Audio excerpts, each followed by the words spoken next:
Hello, everybody. This is Brian, Mr. Betcher, Ms. Berlin from Breaking Down Security. Hello. Hello. Hey, what's up, y'all? So, Ms. Berlin, you went to Bsides Nashville this week. I did. We ran our mental health village there, and it went really well. Very cool. Some awesome people, and yeah, it was the 500th Bsides event. That's crazy. So it was pretty neat. Wow. And It's one of my favorite Bsides too. They have amazing food, and the speakers are pretty good. They had Marcus Carey give the keynote. Oh yeah. Oh, he did the Tribe of Hackers book, so that was yeah. Okay. Yeah, so he actually talked about he did like the DNA result, like 23andMe, right? And like ideas and security around that, and it was pretty interesting. Oh, very cool. Very cool. Yeah. It's probably going to have to be next year when I go and visit that one. I'm trying to find one to replace my my DerbyCon, so we're hitting the last one for that one this year. So, yeah, there's it'll be interesting to see what takes its place if there's anything. So, Mr. Betcher, how's things been with you? Are you finding any interesting malwares? Yeah, I think we'll have another one on breaking down IR. Oh yeah. So, well, to go back to the 23andMe, they'll never get my DNA. Oh yeah. Of course, they probably have both of my parents, so it doesn't even matter. Yep. Right. Yep. Or you've got relatives that have done it, because my wife was poking around on Ancestry.com, and people love sharing them some information. I'll tell you what. You know what's really interesting is one of the stats he gave. He said it's like 3%, I think, of people that do it find out like their dad really isn't their dad. Ouch. Yeah, that makes for an uncomfortable dinner conversation. Right. And I guess there's a subreddit about like terrible stories that people have found out about their relatives or non-relatives now. Oh my hell. Yeah. And yeah. Ouch. Yep. Yeah, that opens up a lot of questions. Yeah, like the Native American thing. My mother always told me that I was, at least some part of the First Nations or the Native Americans, Cherokee in this case, and then I get my genetic test back, and yeah, I'm as white as driven snow, Northwest, England and Europe and whatever, and not a smidge of Cherokee or Native American in me at all. So yeah, that made some. It's funny. Marcus mentioned too during his keynote that he's 22% Irish. Really, that's nice. Well, that's a lot. It is a lot. Yeah, it is. Yeah. Well, that's good. So our guest this week is waiting very patiently. And I'm going to go ahead and bring him in.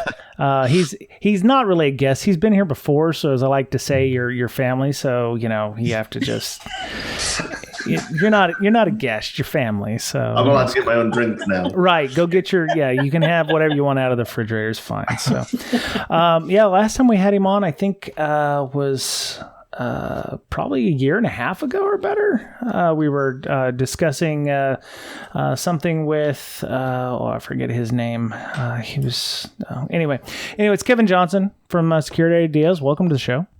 Hey, thank you for having me in. Now that I'm family, I'm just going to show up every week. Yeah, there you go. Please do. Please do. I know we all need help understanding web application security. So for those of you who haven't listened to the other 200 and some odd episodes, Kevin was one of Mr. Betcher and ours' first interviews on the show way back in 2014. Matter of fact, we started the podcast because we knew I'll fix that in post. The thing he was teaching at was going on, and what's wrong with saying it was a SANS event? Okay, it was a SANS event. I'm sorry, I didn't know. Okay, so Brian practices OPSEC sometimes. I SANS. I don't. Do you want my social? Easy, LifeLock. You want Brian's? Because I'll get. I already have it. Yeah, you don't need mine. Yeah. Actually, funny. I'll tell you a story after this when the show's over. So yeah, he was we started the podcast with the idea that we were going to get Mr. Johnson on the show. So he was our first interview, and yeah, so great to have you back on, sir. I forgot that I was the first interview that Yep. what you did was you set the bar low, so you could always exceed. No, we jumped right out of the plane from the start. I mean, it was yeah. So I'm still weirded out by Mr. Johnson. Sorry, it's a thing. It's a thing. Yeah, he calls me Ms. Berlin, and I've just gotten used to it. Well, the problem is I haven't always been Mr. Johnson, right? Right. So I know I'm 46 now. Yes, a few weeks. Really? But I'm not sure I'm used to that. So we'll just go with it.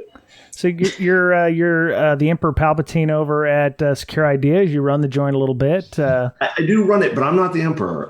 Doug has an Emperor's costume. Oh, really? Oh, yeah. Nice. So I'm Vader. Oh, well, that makes sense. That makes sense. Yeah. So if you walk into the office, we have mannequins all over the place with costumes that we've built. Mm-hmm. Sitting on them, and the Emperor costume is not mine. Oh, nice. But I'm one of the founders and one of the 3 owners of Secure Ideas. Oh, very cool. All right. So little background of why we're having Mr. Johnson, Kevin, on the show is April 1st, 2019, which is usually a day that I hate intensely because it's all fake news on the internet and people are trying to be cutesy with things and whatever. It's also my wedding day anniversary, which puts me in conflict with the wife because then I say things like, I hate April 1st. And she's like, oh, really? And so, it's a little awkward. Did nobody show up to your wedding because they thought it was a joke? No.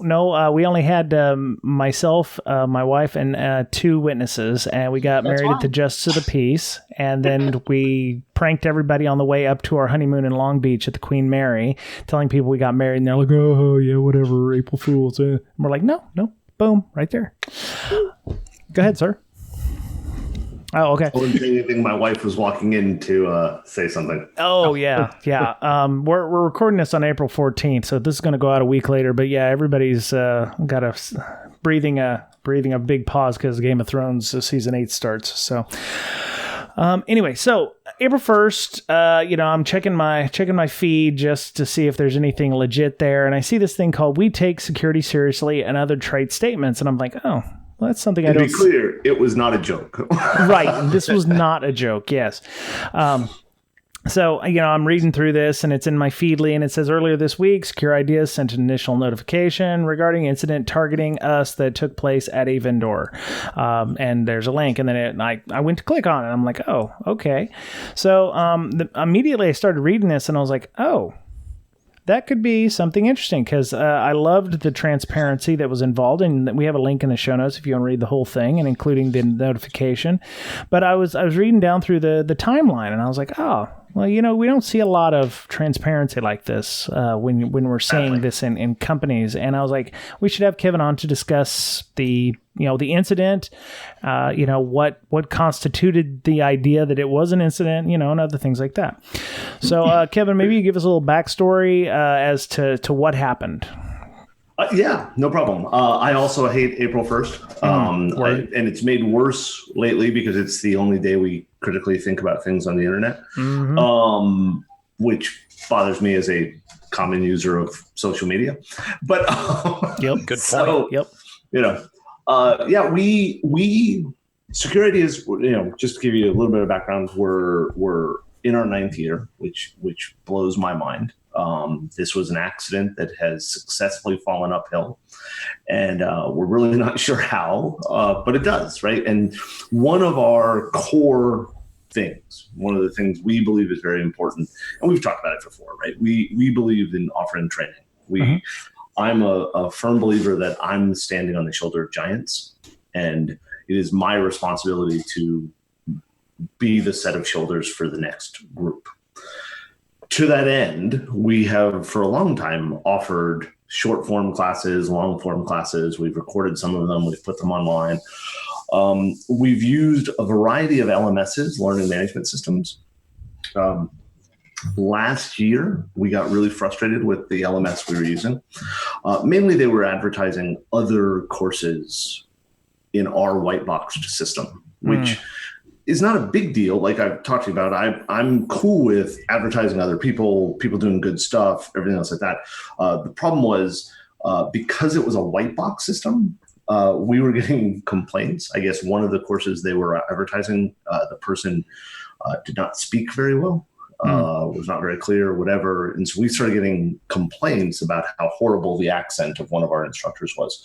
And that confused us. We looked into it. We moved LMSs, and we actually looked around a lot for a good learning management system. And I tell you all this because I think part of it's funny because we actually went down the path of setting up our own, mainly because of the concern of being in a multi-tenant system. We are a security company, and as such, I think we're one of the few companies, one of the few types of companies that reputation is actually important, right?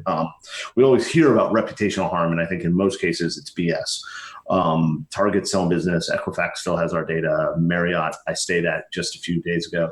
Right, Right. So we talked about running our own system. We decided that it would be better not to, for a variety of reasons. And if anybody's interested, they can talk to me later and we can go through the checklist. But we went with a vendor, and we've told them we're going to be very open. You can figure out who they are. But they're Academy of Mine, MINE, and they're awesome. They worked with us to set up the system. We were in a multi-tenant system. It is white boxed, so it's training.securideas.com. And one of the things we liked about them was their flat rate. And we give away a lot of training. As you know, and if you don't mind, I'm going to say it again here.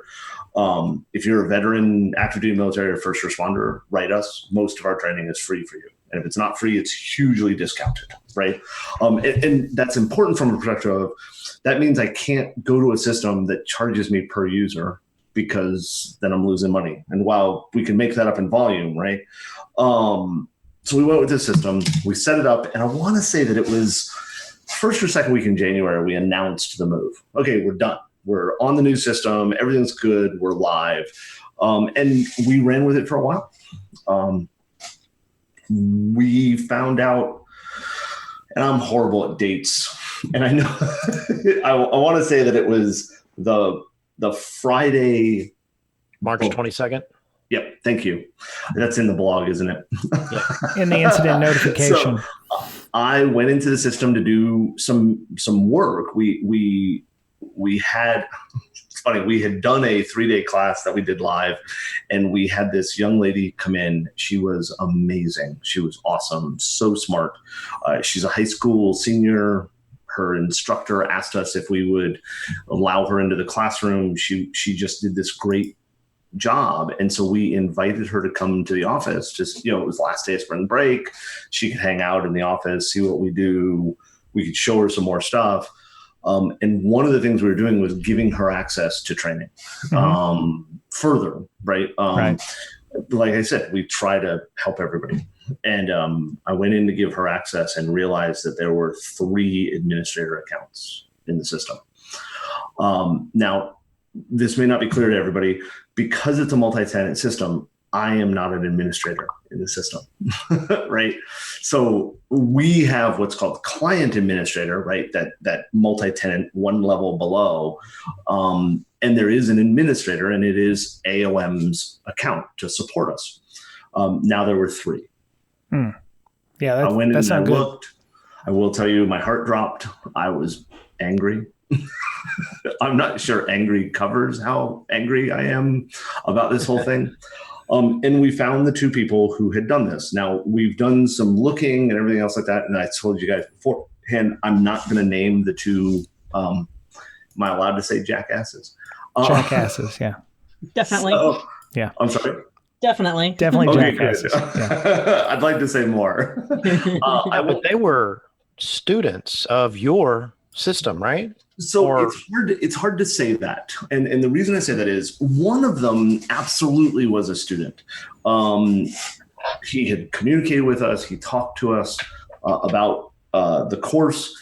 The other guy, the guy that had done it first, I want to say there was 2 days between the two breaches, the two escalations, whatever you want to call them. He is a public security researcher, and I hope you heard the italics and quotes and hatred to that title. He is one of these people that believes that running scripts against a site and finding vulnerabilities makes you cool. He brags quite often online about the latest research he's done. I personally don't believe running Nessus is research. But and I know that I've had rants, I've had phone calls from friends who refer to themselves as security researcher. I want to be very clear. I believe that there is such a thing as a legitimate security researcher, right? But I will also tell you that the Chris Roberts of the world and people like that who just think it's fun to play on things and then claim security research, you're just scum. And I think I've made that opinion clear for years. This guy is one of those people. I named it one. It was not the one I just named. Right. He, on about a monthly basis, scans all of our domains. He somehow has this idea that security is the company he's going to find a vulnerability in. And it's going to be awesome, and he's going to be famous and proud and a jackass. And so what we think happened is there is a vulnerability, and we do believe it's the one that you listed here, in your notes. Right. We do believe it's the one that was announced last year. Our vendor runs a very, very customized version of WordPress and Woocommerce, and has built an LMS around this. Because it's so customized, they are not at the latest patch level type of thing. You know how that works? Not surprised, yeah. And I want to be very clear, I'm not agreeing or disagreeing with this stance. I'm repeating, right? Right. So we believe that the security researcher ran a script, because in this case, I believe security researcher is a synonym for script kiddie. They ran shots fired. They ran the script, and we believe from what we're looking at in the logs, they were able to escalate. Well, we know they were able to escalate their privileges.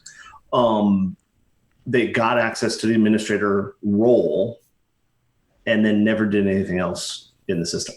We can't prove negatives, right? We all know this. I can't guarantee they never went further, but up to this point, they were very, very unsubtle, I think is the polite way to put it. In looking at the script we think they ran, it looks for a specific response back from the system. The customized version that AoM runs does not return the same response. So we believe that the script told them it wasn't successful when it was. And because they are such high quality security researchers, they believed the output from their script. Okay, so that kind of answers one question, because I was like, why didn't they notify you at least that they were able to do that? But if they didn't see a 200 that this actually was successful, then maybe they didn't even know that they were doing it. So that's cool. All right. So and to be clear, we don't know that that's true. That is our understanding from what we're looking at and what we're seeing.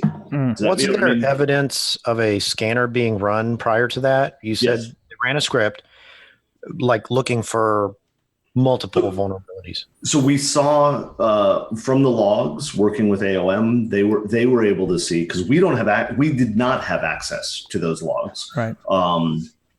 We've remedied that. And let's be clear, this has definitely made them sit down and go, damn, we should probably work with these guys. Which is good. Answers my question at the bottom. But they saw signs that people were scanning for WordPress. The two people who did this were scanning for signs that WooCommerce was in use. So they see that, right? And it's very, very, very script kiddie-ish, right? I run a scanner, I find a target, I go after it. Now, in the case of the first guy, he, like I said, he scans us and tries to get into our system on a regular basis. As a matter of fact, he's the reason we added the reCAPTCHA to our contact forms, because we were tired of seeing the Nessus results from his IP address being emailed to us, right? It's cruddy. So they elevated their privileges. By elevating their privileges, what we can tell, they would have had access to email addresses, phone numbers, if you entered your phone number, if you entered your address.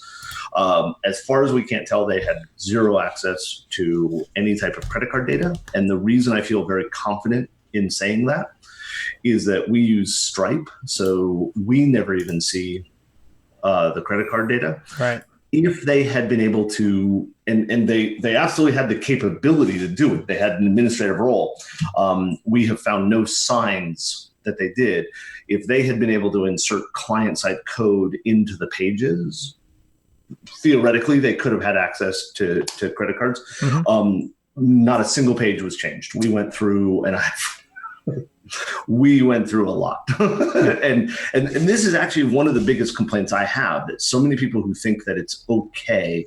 We've actually had people about this particular incident say to me how ridiculous I am for overreacting because they didn't hurt anybody. And it's like, do you realize that we stopped all work that day?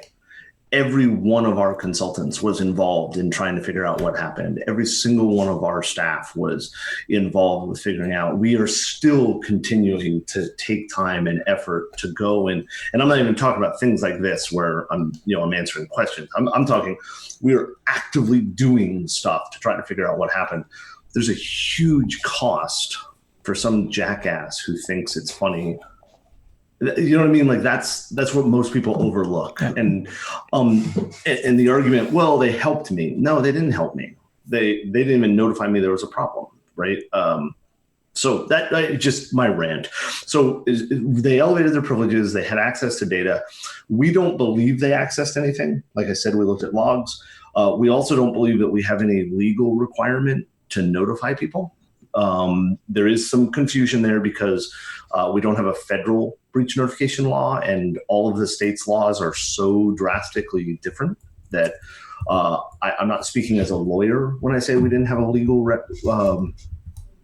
requirement, because somebody can go, well, Kevin, in Kalamazoo, you have to do that. I don't know, right? Yep. But we felt strongly enough about not being hypocritical assholes. We get mad when people say, oh, I take your security very seriously, and here's a year of free credit monitoring. Right. The fact that we got a year of free credit monitoring from Equifax seems self-serving to me. Just me. Yeah. That's why. So we did. So we found it on a Friday. We waited until Monday to do the initial notification. We had enough information on Friday to do the notification. The reason we waited until Monday was we were still gathering data. We were still gathering information, but it wasn't because of that. I'm not going to lie and say, we were making sure we had all the details. The reason we didn't notify on Friday is we did not want to be it's Friday afternoon, let me talk about breach and hope you don't remember it on Monday. Right. So we, Jason, Denise and I, Jason's and my wife, Denise, are the other two owners. We discussed it. We decided that while we would prefer to notify as soon as possible, there was also the aspect of we felt that a lot of the people we were notifying wouldn't notice it because it was a Friday. Right. So we waited until Monday morning. We did the initial notification. We continued to gather data, work with AoM. Like I said, they have been awesome. I would like every vendor to be as open. When we opened the ticket to them, the initial response to the ticket sucked, but we have found that the initial response to every ticket sucks. And not no matter what. No matter what service you use. Exactly. I was just about to say, I was not targeting AoM there. And I don't know of any service where the first person, I would just like them to not answer the first time. Like just, right.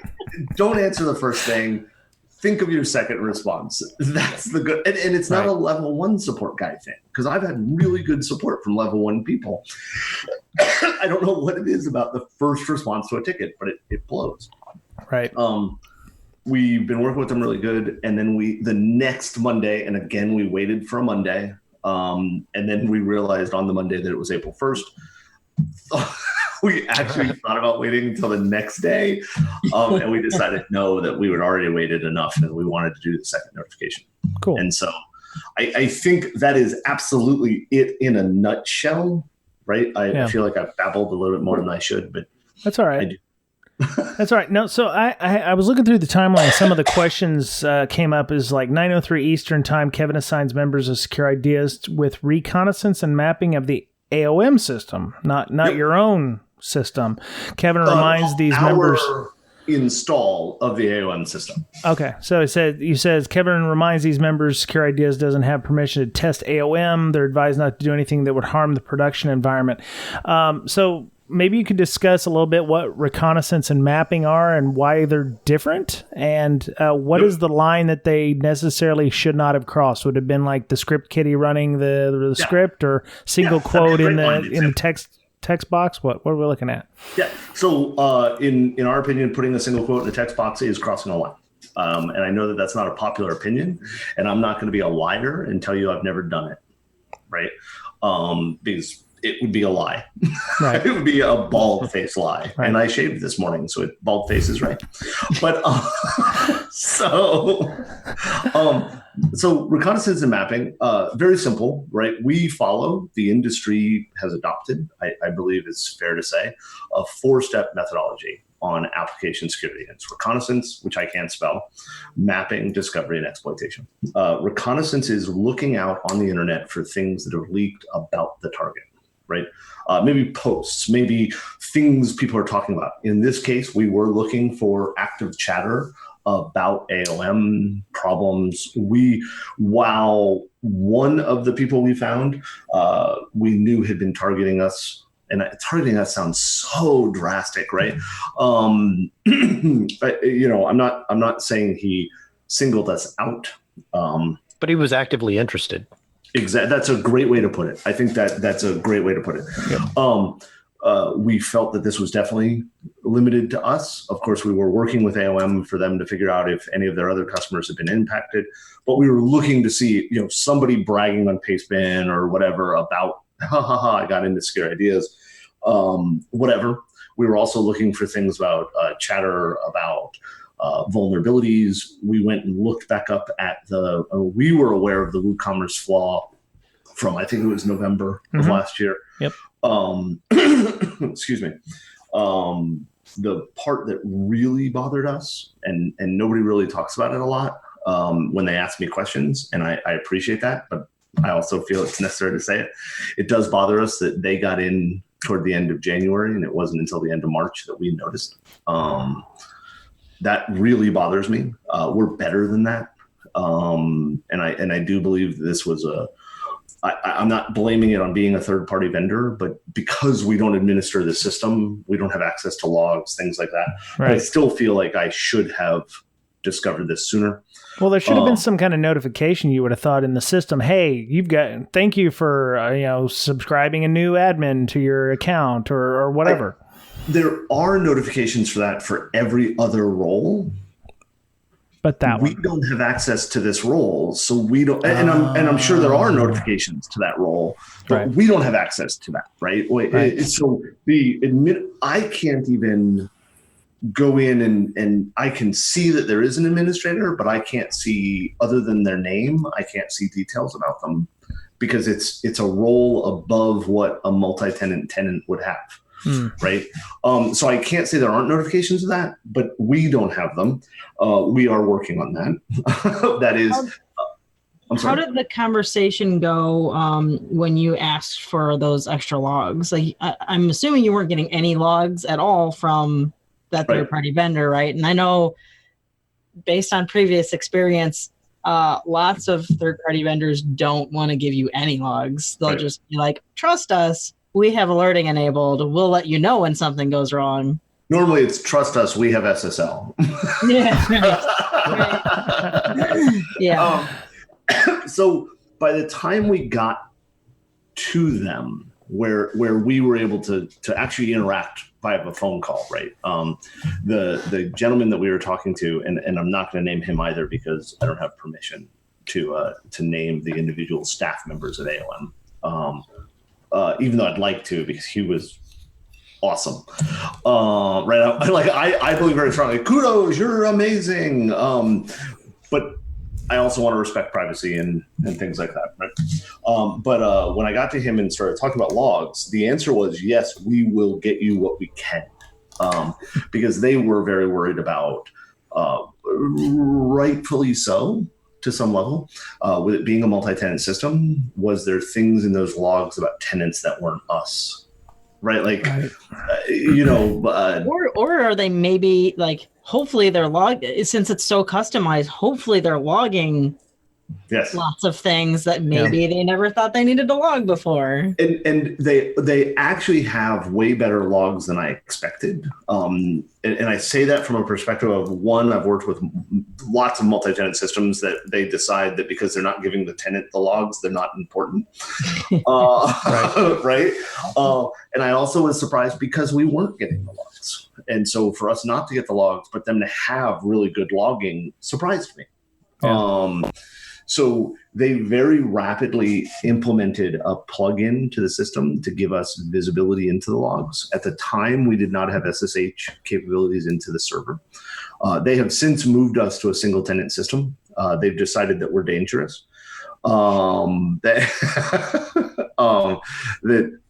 So there's a combination of, they've decided that, one, we're going to be targeted again. We know that. Two, they want us to work more with them.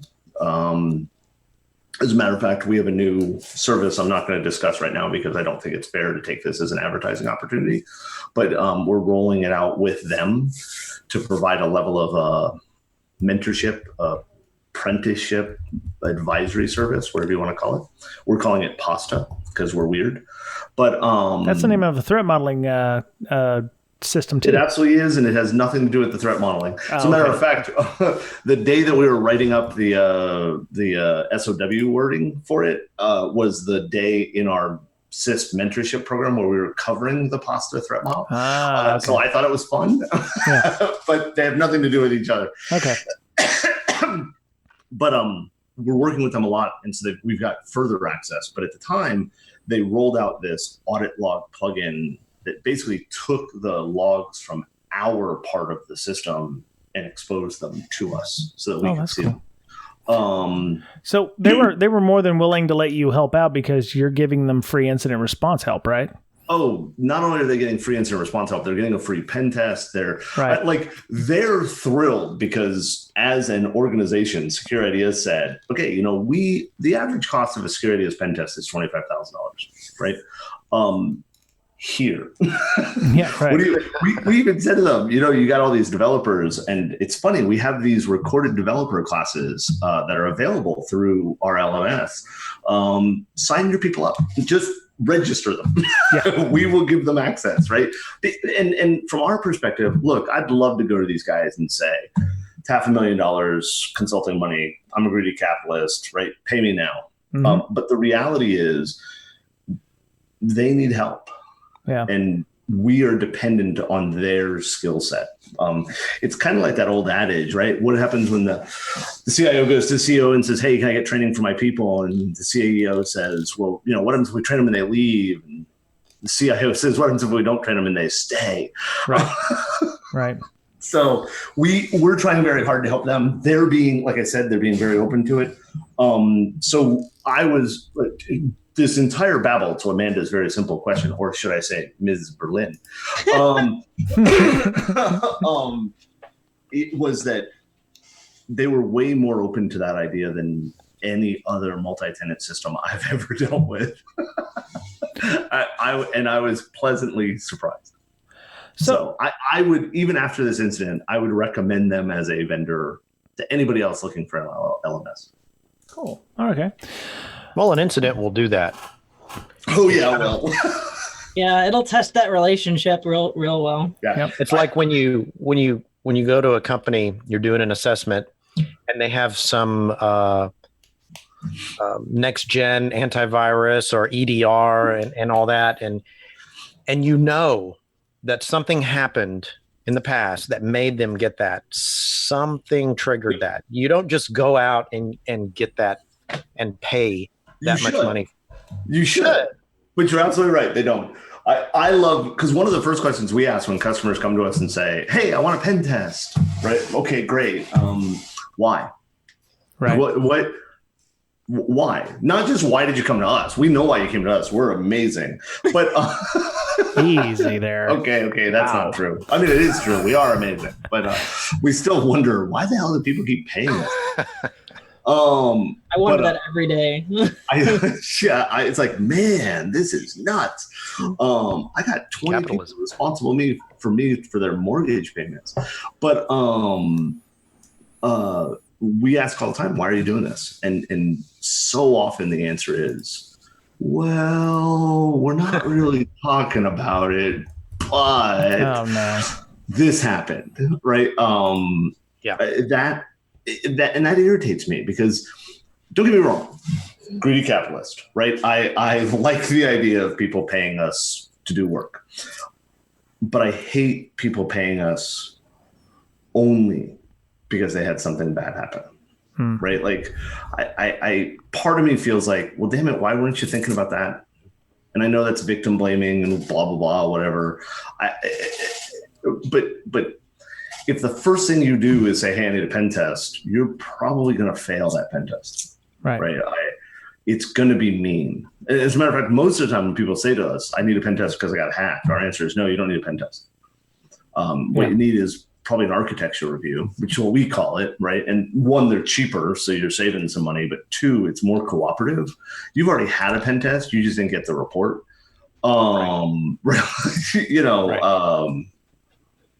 Try to work with them more, right? Yeah. Sorry, just reading through some of the things. So this isn't the first time we've talked about supply chain security and issues. You know, NPM, we had some talks earlier in the year with the NPM folks. One little link in the chain can just screw the whole pooch here. And this Woocommerce it's just another plugin and that is installed with WordPress. It hadn't been updated because it's WordPress and you've got a ton of stuff that you have to update to get that to work. And this isn't a new finding. I mean, like you said, this came out in like November of last year. So it was sometime between October and December. Yeah.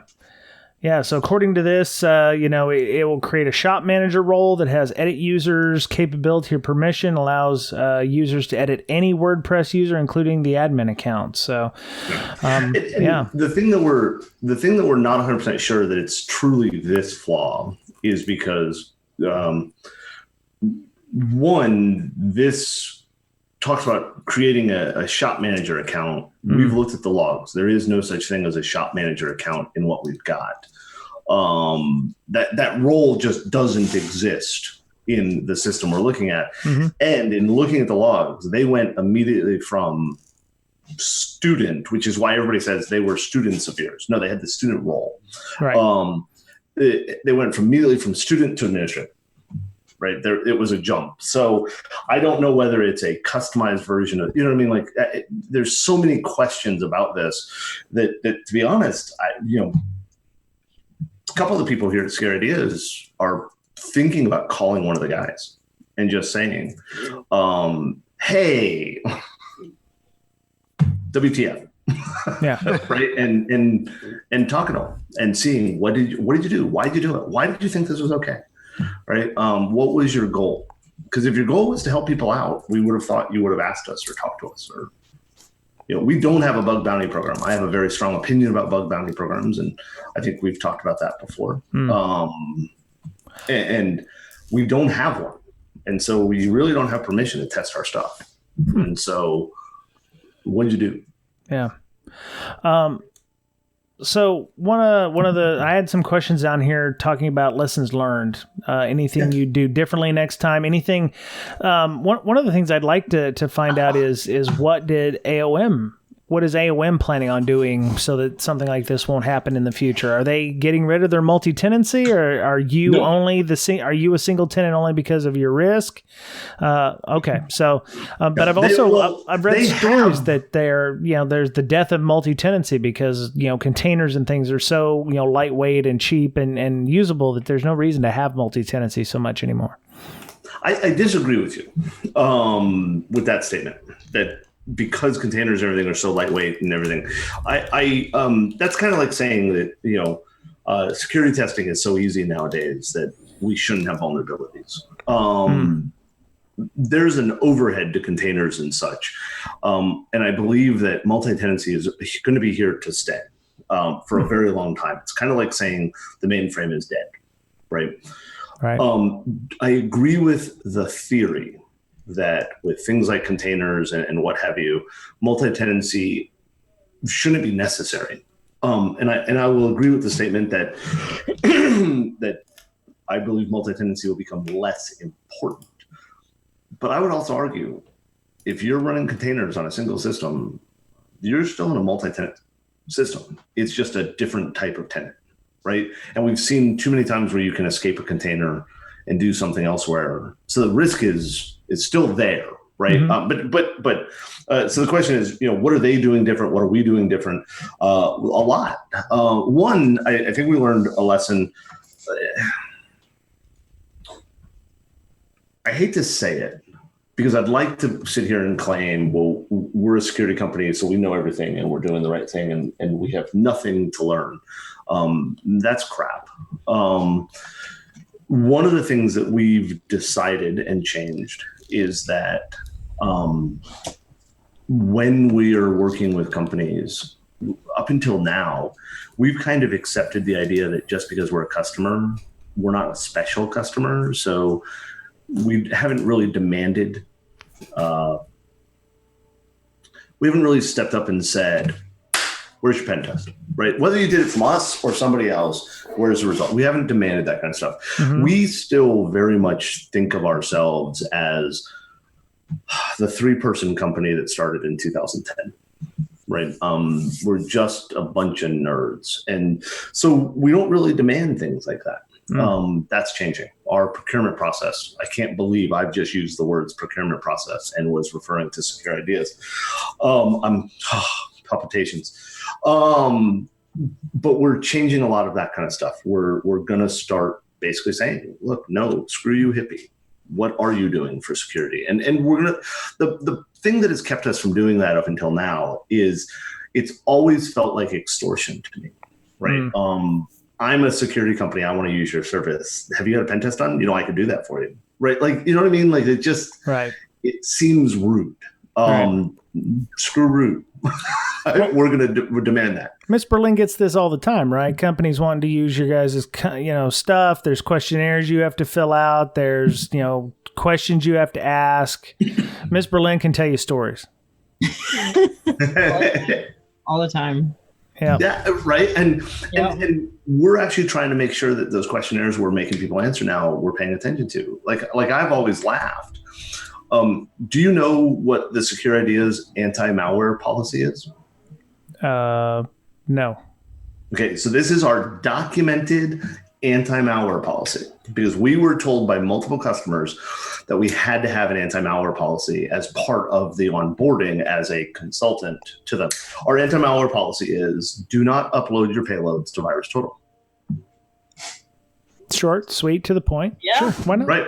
Yeah. I was kind of hoping it would be this page left blank intentionally.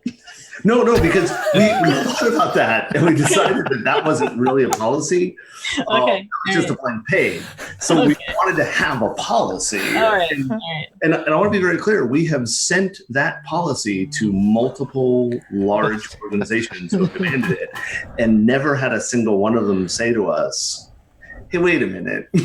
Yeah. Right. Because they're not actually reading anything. Hey, we checked the box. They just want it done. We checked the box. See, exactly. I've got 5 pages of boilerplate, and it's like, don't upload your stuff and then 2 more pages of boilerplate at the bottom. So, yeah. Yeah, no, this is literally, it's a page, and one page, and right in the middle of the page says, do not upload your, so that's one thing on our end. On their end, one, they are taking security very serious. I had to do it. You almost got through it without laughing. I almost made it. They are working with us, with their developers. They're running through, doing testing. They're also rolling out better monitoring and alerting on things that are going on. They're evaluating all of their tenants to see, has this happened somewhere else? Is something else going on? They are also working with us. I can't go into details about the types of testing we're doing. I don't think that's fair to them. Mm-hmm. Hang on a second. I wouldn't talk about a customer's pain. Kevin, so, you cut out for about 10 seconds. Dang it. So what I was saying was we're in a weird gray area with them, right? We want to respect their privacy as an organization, but at the same time, they're being pretty open about what they're having us do. So we're testing. We have rolled out systems like WordFence. And I don't mean that like WordFence, but not WordFence. We absolutely have installed WordFence on the system for us to have more visibility. They're giving us full access to the server so that we can actually pull data and start monitoring our own stuff. That's something we're rolling out there. And we're working on trying to help them figure out how they can apply patches faster. Right, because this is one of those things, right? And I know you've probably heard me rant about this, right? When we take security, and this is one of the reasons why I don't like hiring security people. I like hiring people who did IT somehow, whether it's development or administration, and then make them security people. Because way too many security people have this idea that, well, yeah, just patch. Right? It doesn't work that way. Have you ever worked in an enterprise environment? No. Obviously, if you're going to say just patch. Exactly, right? And even the Windows patches, which most of the time, let's ignore April, most of the time are just next, finished, right? Even those you have to roll through a process. But when you start looking at things that are actual custom code, that takes effort. That takes a process. That takes, that. And I think there are lots of things we could say bad about Equifax. I think they're one of the few companies that I could say I dislike as much as I dislike Comcast. Their CEO, when he testified in front of Congress, which I still don't understand, going in front of Congress because you had a breach. But that's a political statement I can make later. Right. When he said they had one guy who was responsible for patching and that guy's who failed, I really wished somebody had just jumped out with a stun gun and tasered the dude a lot in the nuts. But it's such a horrible... No. Let's accept the fact he wasn't full of shit and his eyes were brown. If they had one guy who was responsible for patching and dealing with the updated and modified code, that was a screw up. But that's not true. Right. It was just such a bad, and of course Congress, they're full idiots, right? It's the only job I know of that we could have a less than 20% approval rate, yet 90% of them keep their job every election. That blows my mind, and I know why it is, right? It's all the rest of those Congress people are jerks. My guy, he or she, awesome, right? No, they're not.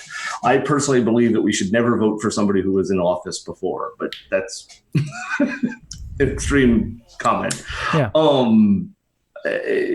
We talk about that kind of stuff as if it was this easy thing. So they're working on that, and I don't think. I hope you understand that every single thing I'm talking about in future tense, and the reason I'm talking about it in future tense is because none of this will ever be completed. Right? We are not going to hit a point where we are actually secure ideas, right? I wish when I had come up with the name, I had come up with securing ideas, right? Because it's an ongoing process. We're going to always be doing it. Right. And you could just change your logo and put like the little upside down you're correcting the word. There you go. In the essay, and then I like it. Adding. I like it. I already own insecurideas.com.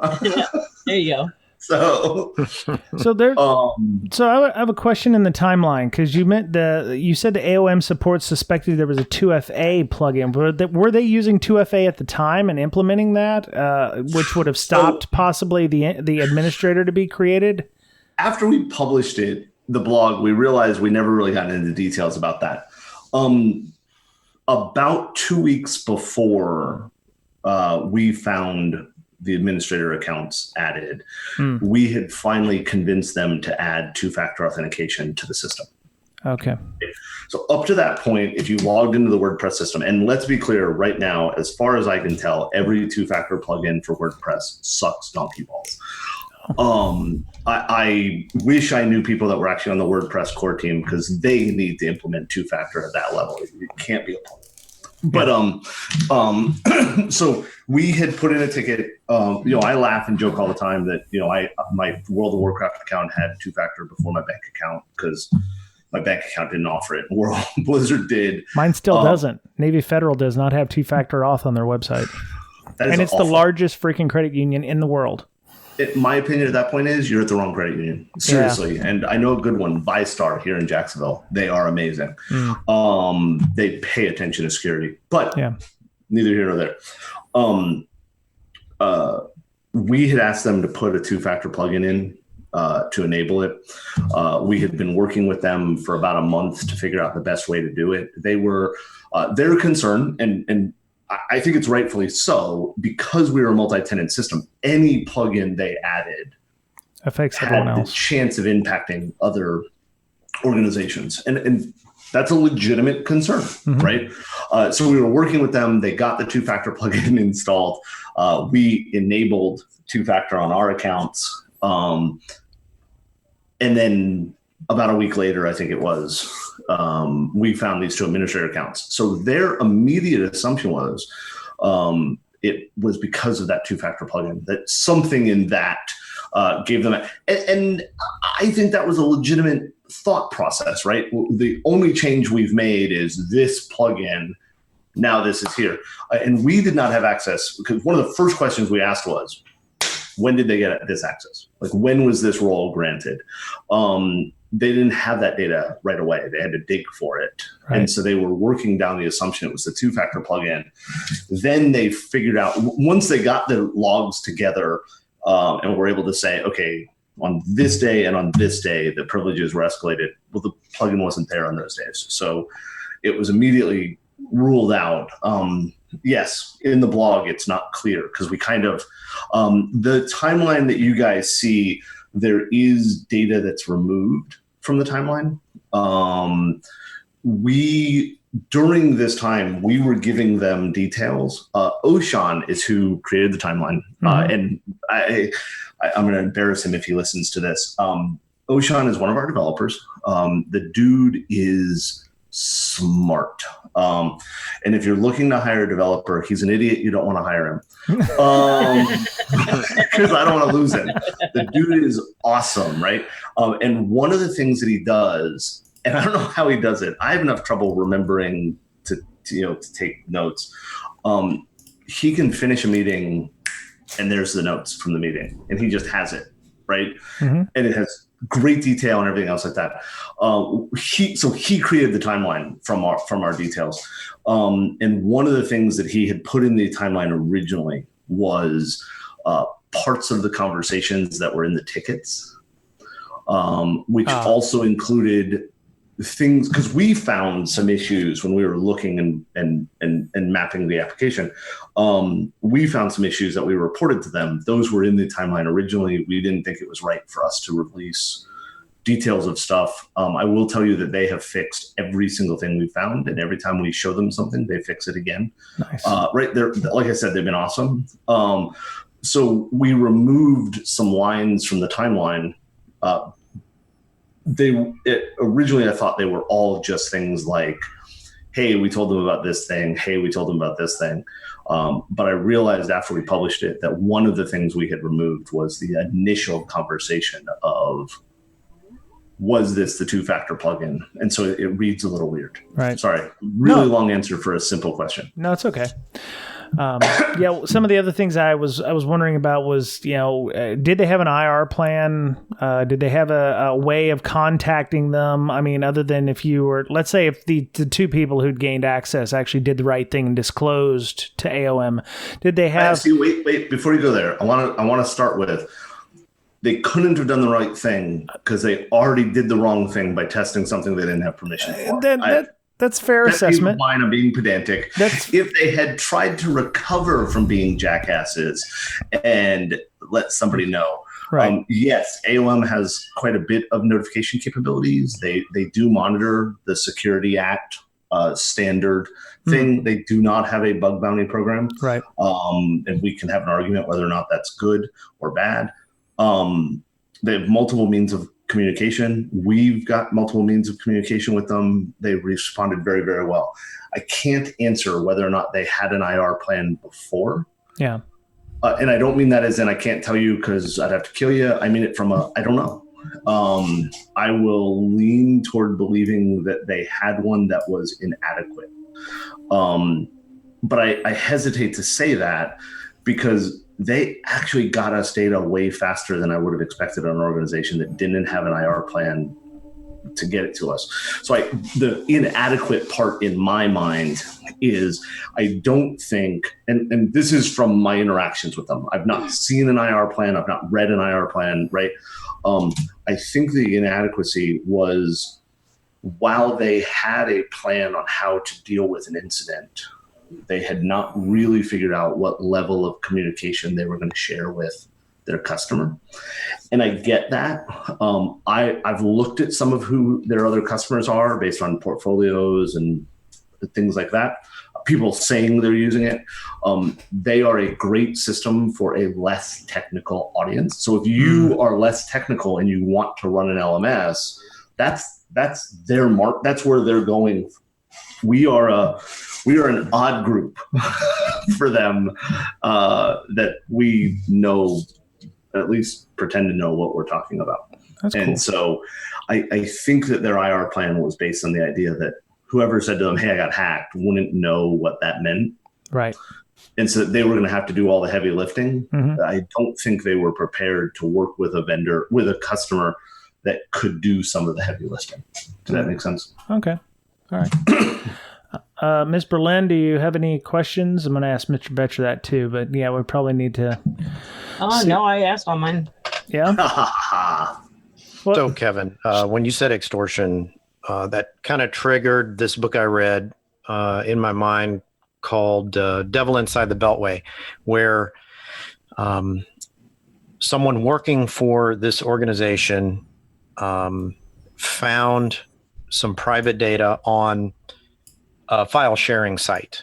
Or not a file sharing site, but a file sharing program like BearShare or that kind of thing. Napster. Yeah. Napster type right. thing. And they contacted the company and said, we found some private data coming from your computer or computer you own. Hire us and we'll help you clean that up. Yep. It happens quite often. The question is, when is scanning and telling about these vulnerabilities not extortion? Okay, because I mean, in a way, it might be press for yourself or accomplishments for yourself. If you do this sort of thing, you put it on your resume. I found this many vulnerabilities in this many companies or whatnot, or I saw X, Y, and Z, right? So even if it's not monetary. So I don't know. I don't know. This is something I've struggled with for years. I've talked to people like Robert Graham and Katie Masouras, people who have very different opinions in dealing with stuff. I think that this is something we as an industry struggle with quite a bit. I don't know the right answer. I do believe very, very strongly that if you don't have permission to do something, you shouldn't be doing it. I understand the mindset and the response to that of I'm doing something for the greater good, right? there's a vulnerability of this type, and I'm going to use mass scan to scan the entire internet to see who's listening on that port. Okay. Did I cross a line? I don't know. I don't know. Heartbleed is, I think, a good example. If you scan to say who's listening on using SSL, that's one thing. If you scan to see who allows you to run the exploit for Heartbleed and you run a command on the server through the vulnerability, in my ethics, you've crossed a line. Please note I did not say in my laws, because this is one of the places.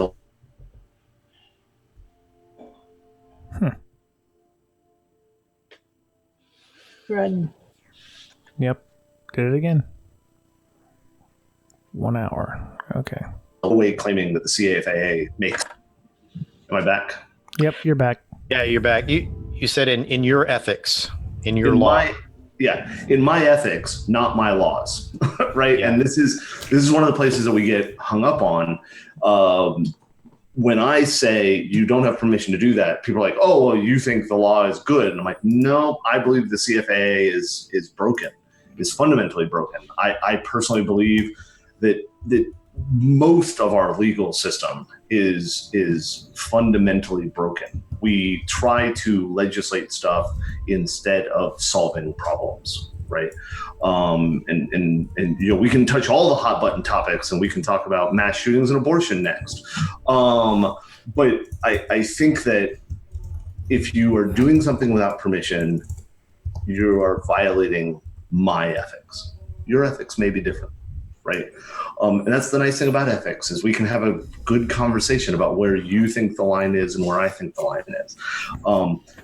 I do get the idea that most private organizations either don't know or don't want to know what problems they have. And so if we don't point them out to them, they're not going to fix them, right? I get that idea. I really, really do. And I don't know the right answer to it, but I damn straight know that it's not just randomly probing stuff without talking to people, right? I think very strongly that we should be working with people. And I've seen some really good efforts where organizations have been created, groups have gone and talked to the I am the cavalry, and I always mess that one up and say I am the cavalry. Now I don't know which one's right. Right? But while I can disagree with a lot of what they do and disagree with the approach they've taken, at the very least, they went to the people who could work with the stuff and said, hey, here's this. We can point at the other side of that, right? Muddy waters. Hi, let's find a vulnerability, short the stock, and then announce it publicly. Right? I believe that this is, and this is not a popular opinion. I've gotten death threats over this opinion, but I still have it. I personally believe that we need to do some form of licensing. And licensing is probably the wrong word, because licensing is typically government run. I believe that we need to follow the model of the movie industry. And that's another thing you don't hear very often, right? Years and years and years ago, the government started to say, ooh, those movies are becoming obscene. We need to do something about that. And the movie industry got together and said, no, we got this for you. Don't worry. And they created a rating system. And it was a self-designed and self-regulated rating industry. And I know there's problems with it and all, right? Like, I'm not saying this is a perfect example, but they came out and said, this is what's okay and this is what's not, and we're going to handle this. We're going to establish this. Time went by, Gremlins came out, and it was microwaved and it exploded. I know, spoiler alert, I should have said that first. Oh, man. I know. I believe that if the movie is 40 years old, I can tell you about it. That's true. I know Gremlins wasn't 40 years old. I feel old today. I would say you were 6. Yeah, no, I wasn't 6 when Gremlins came out. Because Gremlins isn't 40 years old. I don't know how old it is. Somebody's Googling now. Oh my gosh. It came out like a month before I was born. Oh, what year were you born? 84. She's a young punk. She's a real young punk. So they came out and the government started doing it again, right? Oh, hey man, this is bad. This is, blah, blah, blah. And the movie industry said, you know what? We got this. We don't need your help. And I think that that's a good example from a perspective of what we're talking about. We can't have one government run this, right? I mean, I don't care what your politics are. I don't think anything coming out of DC is necessarily what everybody will agree with. Not saying good or bad, right? I don't think any of us want Iran to run the internet. So I think that we as an industry have to get together. The problem with that is we as an industry can't determine what a pen test is, right? It is 2019 and I still have people who deliver a Nessus report with their logo as a pen test report. We still have people who are going to debate whether it's a red team assessment or a purple team, or, I personally am just going to go completely hands down, we're the orange team. Right? Like, cause we have safety codes. Right. If we as an industry, and the problem is what's going to happen is one of three things. I'm going to Spanish Inquisition this. One, we as an industry are going to come up with something and we're going to build it and we're going to say, this is the standard we're all going to hold each other to. And you don't have to be part of it, right? John Strand and I and some other people have talked about this before, where we can use it as a marketing thing for ourselves, right? You can be a pen tester. We're not going to, what is it called? Where you're gating stuff. You're not a real fan because you don't like Empire Strikes Back. The phrase. Like a fanboy? Yeah, no, but you know what I mean? Like, yeah, no, that's a real one. I can't think of the word. It doesn't matter. I mean, it does matter, but what you're making it sound like is you can be a pen tester and you can pen test all day, or you could be an ISO 9001 kind of industrial standard. We follow ISO 9001. We're ISO certified, pen tester. This is the methodology we use. This is the guidelines we have to follow to be ISO 9001 compliant. Exactly. And I think that's a good way to put it. Gatekeeping. That's the phrase. Not gatekeeping. Where anybody can do this, but if you want to be better your game, up your game. So that's the first thing that's going to happen. First option, right? The second option is SANS and ISC Squared are going to get together and decide that they can make lots of money training people on this and certifying them, and it's going to be a commercial for-profit effort. And I'm not saying anything wrong about a commercial for-profit effort. I'm a commercial for-profit effort. But if you don't have your CEH, you know what I mean? Like, I don't want it to be that. We actually talked about, and the problem is I don't have time. And I'm working on it. I'm trying to do things, but So the second option is a company is going to say, I can make lots of money doing this. And then we're going to have $7,200 6-day classes, and it's going to be asinine.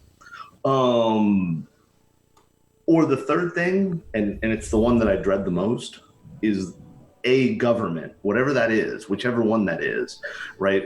Maybe Britain will decide they don't have to do Brexit. They'll just form information security laws. Is going to come in and try to mandate this. And what they're going to mandate is something based on 20-year-old technology, right? I mean, it's just how it is. Because what happens with the government, and that's a vague thing there, right, is either the law is so vague as to be useless, or it's so specific as to be useless. Right. Right? You're not doing a pen test unless you're using a Dell computer running 9.27 of Kali Ubuntu. And and I know I made those up. Just Well, that's the reason a lot of people working in defense contractors had to get their CISSP, because to be DoD IAM certified, you had to get either the NSA version or whatever was administrator credential, or get your CISP, which is what I ended up getting because I was a filthy defense contractor. But and I knew that it would kind of work better for me out in the real world too. So I saw more benefit in getting those. Yeah, and that's exactly right. So we're going to have one of those three things happen, and or more than one of those three things happen.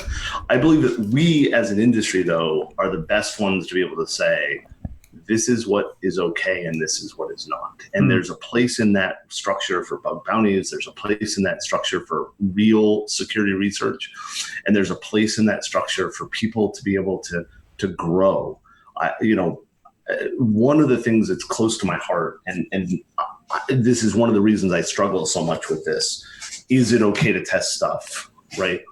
I believe so fundamentally in the idea of teaching others and sharing data. And it's one of the main reasons, right, we published this, was we're hoping other people will look at this. Not that we're special, but that they'll look at it and say, damn it, if they can release that level of data, so can we. Right. I just saw on Facebook a couple end of last week, it was a gas station, and I don't remember where it was, and they got hit with skimmers.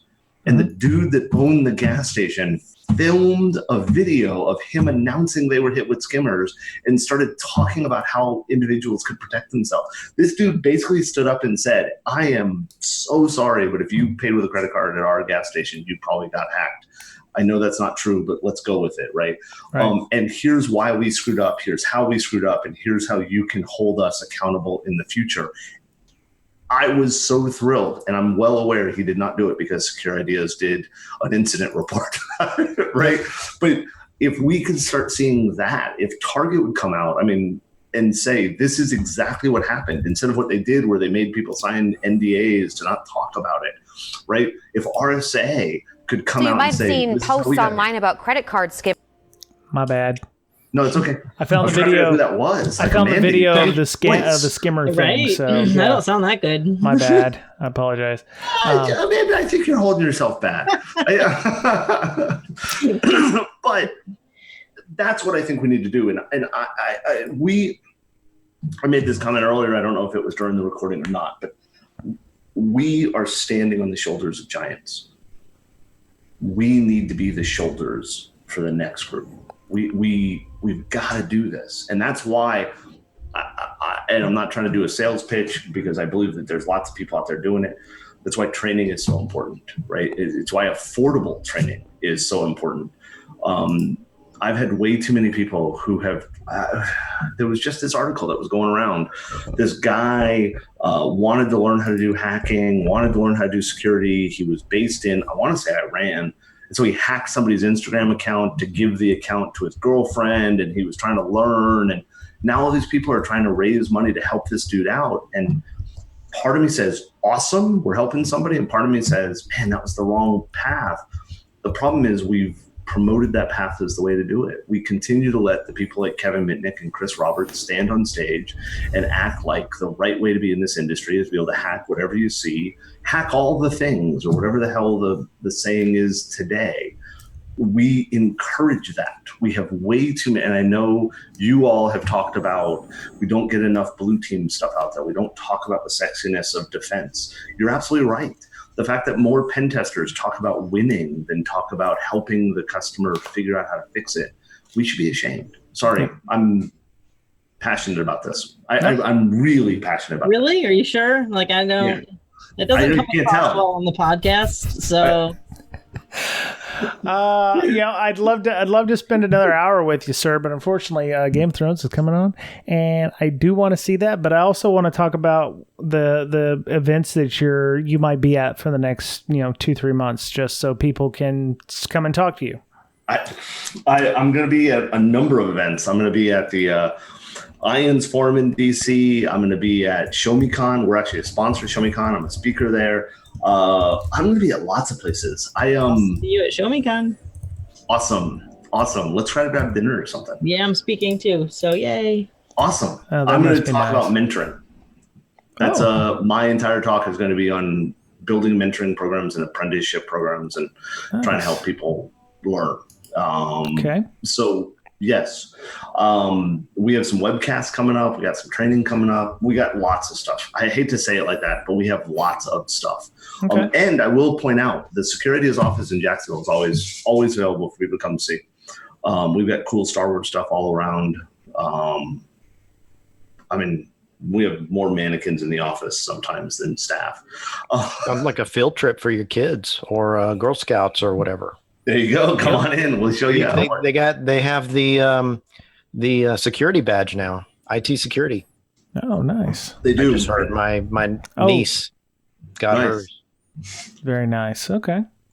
So like you said, the training for Secure Ideas, if you're a veteran first responder, is free. You just have to email you guys info at Secure Ideas. That is, I hate to be pedantic. Almost all of it is free. We have a few courses that they are significantly discounted. Basically, the easiest way to figure out is if I have a cost to offer the course, I have to recoup that cost. Sure. And so we've done some. It used to be when the only classes we had online were the 2-hour classes that were $25. Those were all free. Yeah. We now have a number of courses that are long form. We actually have a full 3-day course online. Nice. That's on application security. Those are discounted. I hate to be pedantic, but I don't want people. What I don't want is somebody to come out there and go, "Oh man, you guys said it was free." No, there are some that are not. Okay. If you're interested and you're a veteran or a first responder, just reach out to Kevin. If you're not wanting to use email, how would they get a hold of you on Twitter or elsewhere? You can come out to Twitter. The company's account is now Secure Ideas. That was my account forever. I'm Darth_Kevin. We also have the Professional Evil Slack channel, Slack team or whatever. If you go to professionalevil.com, there's an invite link right there. Yes, I'm sending you to a Professional Evil website and telling you to click a link. I acknowledge that. We idle in that those channels all the time. All of my staff does. Right on. So you talk to all of us. Or you can just email me. I mean, email works. You know what I mean? And if you're worried about us spamming you, I tell you not to worry about it, but I guess that's like saying you're an honest car salesperson. Right. Like I'm being honest. That never sounds honest. I mean, you can just say you're not as bad as Rapid7. And then we'll believe you because you can't be that bad. They've gotten a lot better though. They really have. I no longer refer to them as Rapid7. But yes, they are the standard for how to do it wrong. Right on. Ian's forum in DC, Show Me Con in St. Louis, and the webcasts. You'll be able to hear the dulcet tones of Mr. Johnson speaking there. Yes. As always, sir, thank you for coming on. It's been very much appreciated. Would definitely love to have you on to actually talk about web-based stuff in the near future, or one of your minions or whatever. I have minions. I remember the one place I'm going to be that I think a lot of people are going to be at. I'm actually teaching and speaking at the ISC Security Congress in So if you want to take a 2-day hands-on class on OWASP, I'm teaching that there.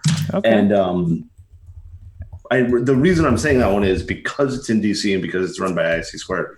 I know lots of people will be there, so I'll be there. I do have Samurai 10th anniversary coins still with me when I'm going around. You all 3 got them, right? Nope. I have a 542 coin from when you taught our class at Sands, but did you guys not get? There he goes again. I don't know. Nope. I don't think so. I don't have Send me an email with the mailing address for the 3 of you. Okay. We have Samurai 10th anniversary coins. The last year was the 10th anniversary of the Samurai project, which I'm excited about. We made coins. We're giving those away. Okay. And then we did make Secure Ideas coins that we're only giving to people who, I don't want to say the people who matter, but we're only giving them out to certain people. Oh, you can say that. I'm all right with that. You're okay with that. I haven't gotten one yet, so obviously it don't matter. Send you one. Yeah. I don't matter. I haven't gotten one yet, so that's what it is. Yeah, once you get one, then you matter. Yes. Matter. Yes. That's the certification you should have. Like, do you have a coin? Boom. There you go. Yeah. Very nice. Okay. Ms. Berlin, you were Bsides Nashville doing the mental health workshop. Are you planning on doing that anywhere else in the near future? Yeah, so we just got the okay to do it at Converge Detroit. So we'll do Converge Detroit next, and then Megan and I are both running one in tandem on June 8th. I'll be at Layer 8 conference in Rhode Island, and she'll be doing Bsides San Antonio. And DerbyCon definitely too. And you're just speaking at ShowMeCon though, yeah? And I'm speaking at ShowMeCon. Okay, yeah. You're not doing the workshop though. Mm-mm. Okay. All right, very cool. Mr. Betcher, you've got some things going on as well. Why don't you tell us about them? Do I? Yeah. Well, I always have LogMD stuff going on, right? Okay. Yeah. It's an agentless program that you run on your Windows system, and it tells you if you're logging correctly in order to find all the hacks that Kevin may or may not run on your system with permission. Sick burn. Right. So if you want to go up against Kevin Johnson, you're gonna need this. See, I only want agent-based systems. I already have 85 of them on my system. I don't, if one more is not going to bother much. So yeah, there's like 500 agents already, so it's not going to matter. Okay. One more. But anyway, check it out at log-md.com. All right. And you're on Twitter at Betcher Pwned. Right on. Ms. Berlin, where are you at on Twitter? At InfoSystir, INFOSYSTIR. And Hackers Health as well, right? And Hackers Health, yeah. Right on. Okay. Oh, my goodness. What's up, sir? I was this many days old when I realized it's pronounced InfoSystir. That is awesome. What? What were you pronouncing it as? I'm not sure I'm going to say. Okay. So I picked it specifically when I got an IRC account because I didn't think people would get it. And I didn't.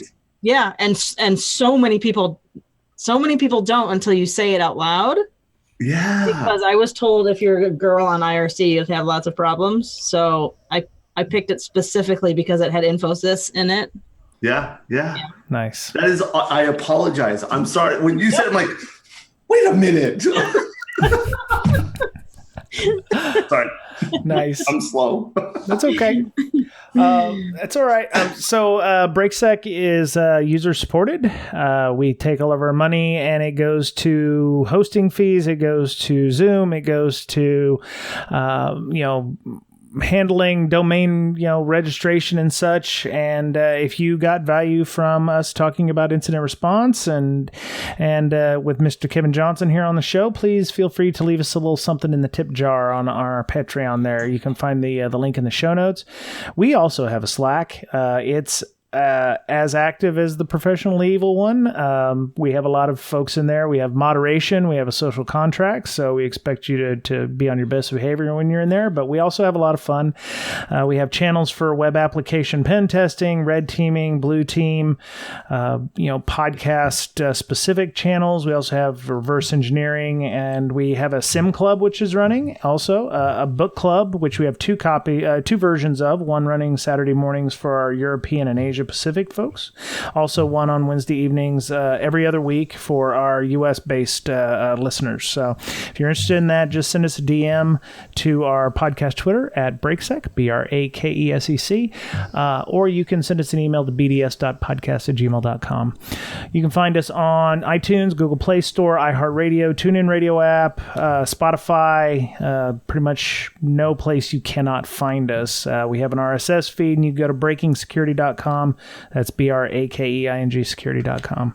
So that was it for this week. Thanks again, Mr. Johnson, for coming on the show. Much respect to you and to your company. Even though, we're on the other side of the company and we're technically kind of competitors, but we're geographically separate, so it's all right. Oh, yeah, that's totally what makes it all right. Yeah. It's the Mississippi River that keeps us, from being real competitors. So, yeah, but appreciate you coming on. You're always welcome to come back whenever you'd like. Please feel free to hit us up if you want to come on. So, cool. All right. Well, that was it for Breaking Down Security. Everyone have a great week. Be nice to one another, please.